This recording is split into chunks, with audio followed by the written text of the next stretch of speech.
Bismillahirrahmanirrahim. Assalamualaikum warahmatullahi wabarakatuh. Alhamdulillah wassalatu wassalamu rasulillah wa ba'du. Ketemu lagi kita di Ngobrol Siang bersama saya Bang Jamil dan juga guru kita Ayahanda Kiai Haji Ahmad Kosasi. Masya Allah, mudah-mudahan sehat selalu, panjang umur, murah rezeki insya Allah.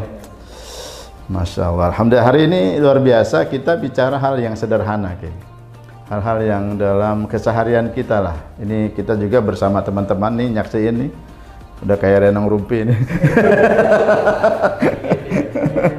Jadi bicara tentang fikih keseharian kita ya. Sebab apalagi saat ini santri-santri kita nih banyak acara field trip. Ada field trip, ada acara kemarin aja camping di jauh banget campingnya kayak di Korea. Oh, Korea Selatan. Dan macam-macam lah, tentunya juga kita sebagai pribadi juga mungkin sering traveling kemana gitu. Banyak dalam keseharian banyak yang juga bertanya, baik jamaah bapak ibu maupun juga anak-anak kita, gimana sih caranya sholat di perjalanan, bagaimana bersuci dalam keadaan mungkin tidak ada air, jauh dari air, kita mau kemana-mana susah dan sebagainya gitu. Sementara kita tahu bahwa syarat sahnya sholat adalah suci. Suci. Nah ini kita langsung ke tayamum aja ya ini kayaknya. Kalau wudhu nanti babnya lain kali ya. Nah, karena wudhu mah udah banyak yang paham kali ini. Ini tayamum sebab tidak jarang orang melakukan. Ada orang yang mungkin setahun safar cuma sekali gitu kan. Pas pulang kampung ya. Pas mudik kan. Kecuali kayak muhajirin, nggak mudik-mudik dia, rumahnya aja. Gimana kayak itu tayamum ini gimana sih sebenarnya syariatnya ini? Ya tayamum itu kan apa ya, sebagai pengganti wudhu ya. Ya. Di saat kita terhalang melakukan wudhu, terhalangnya mungkin karena sakit, terhalangnya karena ketiadaan air. Nah, ini baru alternatifnya adalah tayamum. Hanya di saat tadi gitu, di saat sakit atau ketiadaan air. Fakdul ma ya. Nah, baru kita menggunakan tayamum. Atau musim kemarau kayak. Bisa juga kemarau. Itu kan berarti ketiadaan air. Ketiadaan air masuknya ya. Hanya ada air untuk kebutuhan makan dan minum saja. Iya. Nah tayamum itu apa seperti wudhu kayak dipakai buat setiap sholat? Jadi wudhu kan bisa banyak nih teman-teman yang wudhu isya sama wudhu tahajud sama wudhu subuh bareng. Masya Allah. Iya, ketiduran dia.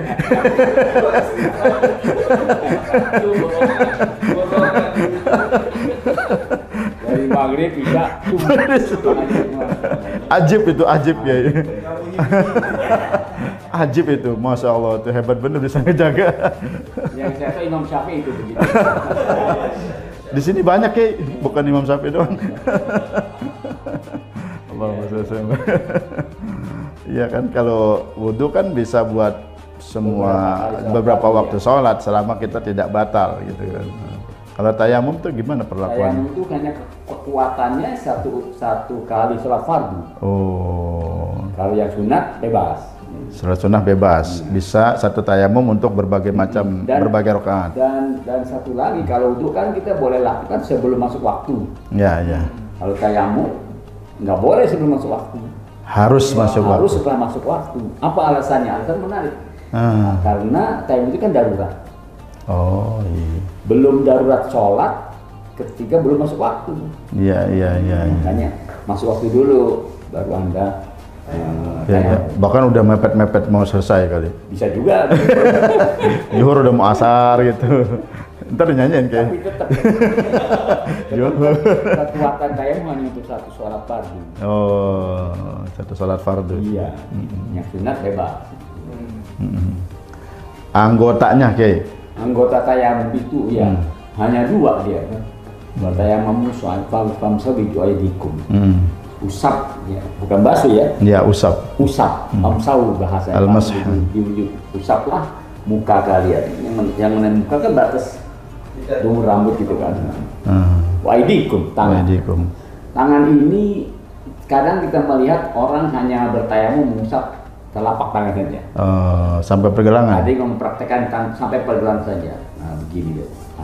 Padahal yang kita dapat yang dicontohkan dari Rasul ialah sampai sikut sampai sikut. Dan apa ya? Tayamum itu memang karena dia menggunakan debu, sehingga ketika kita mengusap muka itu jangan melepaskan telapak tangan kita dari muka sebelum selesai usapan. Sampai usapannya kelar. Umpamanya kita tepuk-tepuk kan ada debu nih. Iya. Sekedar kita getarkan dikit yang kasar-kasar rontok. Nah di sini masih ada tersisa. Harus nih usap muka dari atas sampai baru lepas. Nah, sedangkan tangan agak repot juga. Mungkin ketika orang tayamum dia samakan dengan wudhu. Kalau wudhu kan namanya air bisa disiram dan sampai bisa ngucur kemana-mana dia. Tapi kalau tayamum, debu ini debu yang kiri untuk tangan kanan. Ketika kita sentuh begini, kemudian kita geser, ini debu otomatis habis nih. Makanya jangan pernah lepas nih. Terus tuh.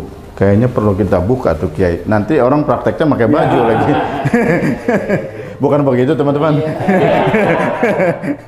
aurat ya. Bukan aurat kan ya. Oh enggak Kiai. Puser kita puser. Jadi prakteknya dari sini kali Kiai, dari sini. Nah, dari sini aja. Kewajibannya kan menepuk debu. Menepuk debu. Nah, ini karena dalam tayamum itu memang unik ya gitu.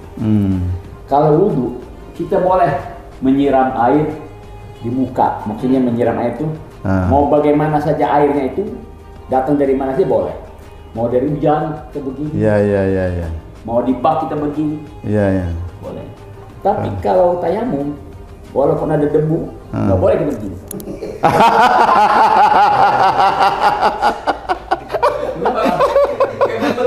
Iya. Sebetulnya kan kalau kayaknya konsepnya nggak begitu juga kan. Kenapa?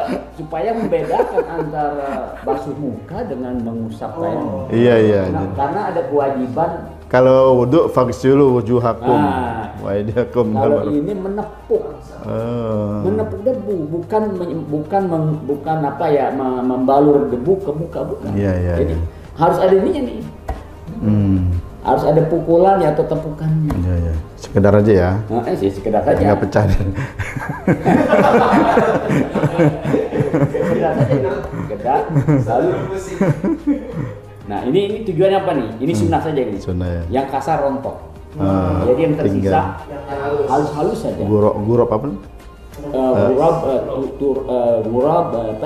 Turabun lahu gubar. Gubar. Tanah yang berdebu. Iya. Hingga ya ini juga sebagai arahan buat yang sakit. Kalau umpamanya walaupun air banyak kan sakit, dia boleh.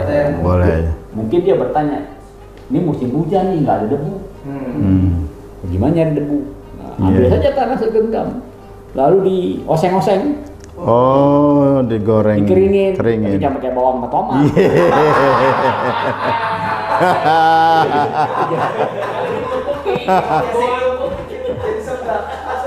Enggak, karena di Korea sekarang lagi musim tumis batu gitu. Iya, batu ditumis. Iya. Ya, belum pernah ke Korea ya. Sama. Jadi dia dikering itu sehingga halus. Iya. Segenggam debu itu, segenggam tanah itu bisa berkali-kali pakai kan? Ya berapa sih yang nempel di sini? Iya. Lalu syarat. Bisa muka ini. Selesai kan? Iya. Di sini memang ada nempel debu halus. Memang kita menyampaikan debu ke muka. Jadi jangan tepuk. Apa yang ditempelin ya.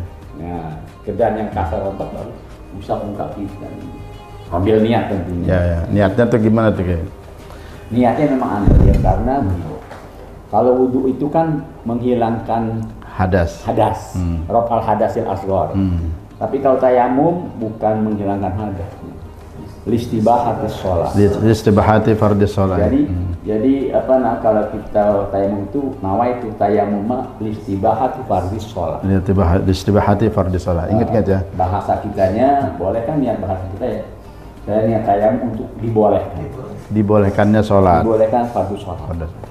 Nawaitu tayammuma listibahati fardhi sholati lillahi ta'ala.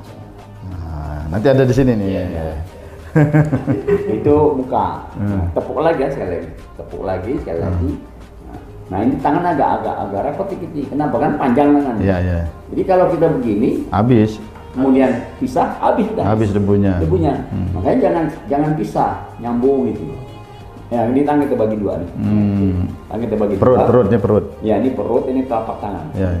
Biarkan perut ini jalan di bagian bawah. Ya, sampai lewat sikut. Nah lalu ini yang telapak tangan nih diputar ke atas nih, jadi gini. Dan jadi masih ada tubuhnya. Coba gini kayak ini biar kelihatan. Gini, ya, saya ulangi. Dari bawah kayak. Mari, ini jempol jangan sampai kena nih. Ini ada bagian lain ntar nih. Ya, nggak kena kan jempol saya. Terus, mari. Ini jangan sampai kena nih. Karena dia ada debu. Ada debu dia. Ini belakang tuh. Jempol kedua jempol. Habis ya kan? Itu kayak jurus silat tuh kayak. Nah, yang kiri ini kan masih ada tadi debunya. Sama konsepnya. Jalan ini mari.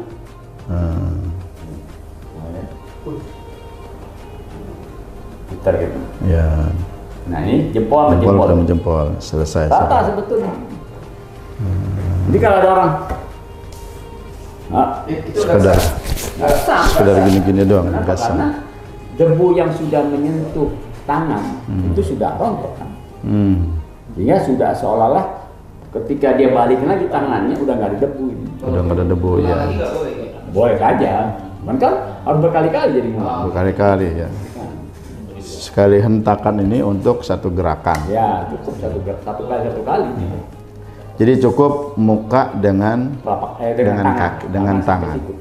Tangan sampai lewat siku. Anggota saja kalau kayak. Nggak ada kumur-kumur, nggak ada hidung, nggak ada telinga. Menariknya. Rambut kayak. Menariknya tayamum juga kan buat hadas besar. Iya. Seorang yang mau mandi kemudian sakit dan tidak boleh menggunakan air atau lagi sakit hadas juga kayaknya. Lagi sakit hadas juga nih. Iya. Iya, ada sahabat itu yang lagi perang, kepalanya luka, tidur, mimpi dia. Iya. Mimpi basah. Siklus lah ya. Ditanya sahabat yang lain, waduh saya mimpi nih mau mandi gimana nih? Wah, wajib mandi. Mandilah dia. Ternyata semaput. Apa nih parah, meninggal dia. Kotal tumuhu. Kalian udah membunuh orang kalau begitu. Fatwanya kenapa? Fatwa yang salah ini. Iya. Jadi Bapak jangan sembarang kasih fatwa ya Pak. Satu lagi, sahabat lain, unik lagi dia. Dia paham tayamum, tapi sementara dia paham buat wudhu saja. Iya. Jadi dia paham kalau mau wudhu tidak ada air, tayamum, sop tangan. Sekarang kalau mandi gimana ya? Nah, dia belum pernah tahu. Iya. Maka di janabah nggak ada air, diguling-guling di depan. Ini kan analogi yang jalan, ini kan analoginya kan. Masuk akal gitu ya. Kiasnya kan jalan. Kalau wudhu diganti tayamum. Berarti pas bab tayamum dia nggak hadir tuh di majelisnya Rasul. Iya, mungkin dia hadir hanya pahamnya. Tayamum itu bisa menggantikan wudhu. Tapi bagaimana menggantikan mana? Caranya. Iya. Maka kesimpulan. Untung kagak ngumpulin debu di ember gitu ya, diguyur. Betul dia datang ke Rasul, ya Rasul saya janabah kemudian tidak menemukan air, lalu saya guling-guling di debu. Saya pikir kiasnya sama seperti wudhu digantikan tayamum. Rasul senyum saja kan, nggak dibilang kamu bodoh, enggak. Oh, cukup kata cukup, kamu hanya menepuk debu, usap muka, menepuk dan usap tangan, selesai sudah. Dan perempuan sama juga berarti ya itunya. Sama. Sama. Berarti niatnya listibahati fardhi sholat, bukan apa namanya? Tergantung apa yang mau dikerjakan. Oh, Kalau ngaji. dia mau tawaf, istibahati tawaf. Oh, perhatiin. Mau ngaji ya, istibahati kalau Quran. Kalau memang dia janabah gitu. Iya. Kalau memang dia sholat janazah, istibahat sholat janazah. Jadi spesifik ya. Kekuatan tayamum memang hanya untuk Satu kali yang fardu ya. Iya. Yang fardu. Termasuk janazah itu betul kan fardu kifayah. kifayah. Ini menarik sekali ya, Masya Allah, benar sekali, banyak hal yang baru buat kita, makanya jangan pernah berhenti belajar ya. Dan jangan malu nanya, ya, masalah fikih mah jangan malu nanya sama Ustadz, hatta hal-hal yang mungkin maaf berbau pribadi ya, bersifatnya pribadi, nanya aja, tapi berdua, jangan rame. Hanya di majelis konseling. Bisa nanya di majelis konseling, Bisa melalui kan ya kita konseling? Bisa, insya Allah. Nanti ada nomornya di sini. Baik, terima kasih. Mudah-mudahan ngobrol siang ini bermanfaat. Jadi sometime kalau kita traveling kemana-mana, jangan lupa bawa debu. Iya, debu yang suci, bukan suci dalam debu ya. Ya, kalaupun tidak mungkin agak merepotkan, ada banyaklah agama kita, yassiru wala tu'assiru ya. Kasih kemudahan, enggak kesulitan. Kalau di pesawat gimana tuh, ya? Kalau di pesawat gimana? Nah, pesawat itu memang ini mesti nyambung nih. Kalau pesawat itu terutama buat orang yang pergi haji kan 9 jam dari pesawat. Jadi ini kita sudah dalam mazhab Syafi'i ada dua pilihan. Sebagaimana yang dipatwakan oleh Kementerian Agama, khususnya buat jemaah haji.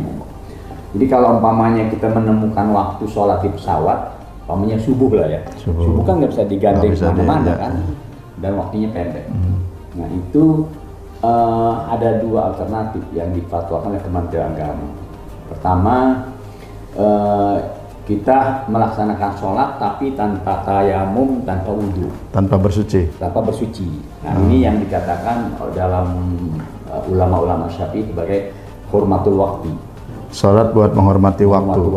Tapi nggak melawan apa kaidah hadis itu ya, la sholata liman la wudhu lahu. Nah itu jadi karena mereka menganggap ini kan kondisi kita tidak ada air, darurat, tidak ada debu, darurat sekali. Padahal kita melaksanakan sholat.